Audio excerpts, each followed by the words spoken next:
Hozirgi kunda abituriyentlar bilan ishlab kelayotgan ish jarayonimizdan yig'ib olgan eng top 3 ta savolimiz. Birinchi savol, hech qanday sertifikatim yo'q, lekin 100% grant xohlayman.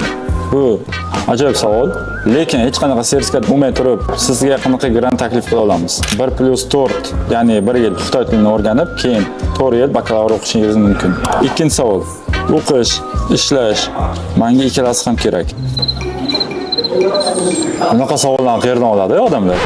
O'qish ham, ishlash ham kerak. Albatta, endi o'zini o'zi boqish kerak-ku. U narsaga 100% ta'minlab bera olmaymiz, lekin sizga yaxshi taklif bilan chiqishimiz mumkin.